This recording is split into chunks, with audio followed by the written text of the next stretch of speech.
ఈ వీడియోలో మనం ఏఆర్ఈఆర్ అనే ప్రెజెంట్ బీ ఫామ్‌ని నౌన్‌తో కలిపి ఇంటరోగేటివ్ సెంటెన్సెస్‌గా ఎలా చెప్పాలనే దాని గురించి నేర్చుకుందాము.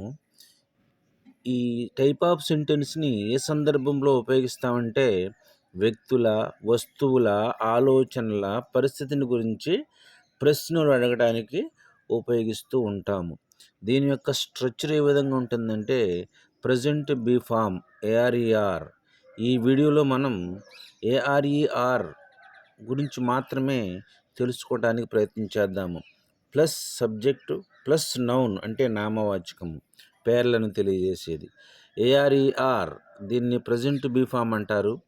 ప్లస్ సబ్జెక్టివ్ ప్రొనౌన్స్ అనేవి you, we, they, Ram and Rani, people ఇవి మాత్రమే సబ్జెక్ట్స్గా వచ్చినప్పుడు ఈ ప్లేస్లో ఏఆర్ఈఆర్ అనే ప్రెజెంట్ బీ ఫామ్ను ఉపయోగించాల్సి ఉంటుంది.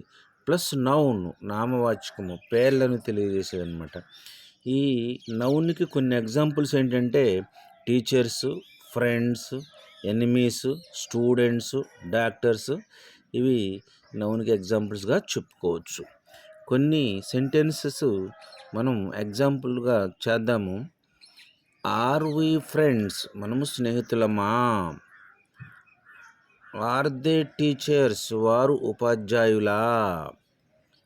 Are Ram and Rani doctors Ram రాణీలు వైద్యులా?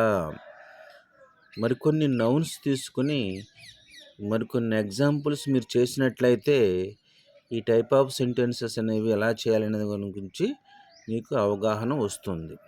కీవర్డ్స్ వచ్చేసేసి అంటే ఈ సెంటెన్సెస్ చెప్పేటప్పుడు ఏ పదాలను కీవర్డ్స్గా ఉపయోగించాలంటే now, at present, presently, at this moment. ఈ పదాలన్నీ కూడా ఇప్పుడు, ప్రస్తుతం అని అర్థం వస్తూ ఉంటుంది. ఒకసారి ఫార్ములా చూసినట్లయితే ప్రెజెంట్ బీ ఫామ్ ఏఆర్ఈఆర్ ప్లస్ సబ్జెక్టు ప్లస్ నౌన్గా ఉంటుంది. Thank you for watching this video.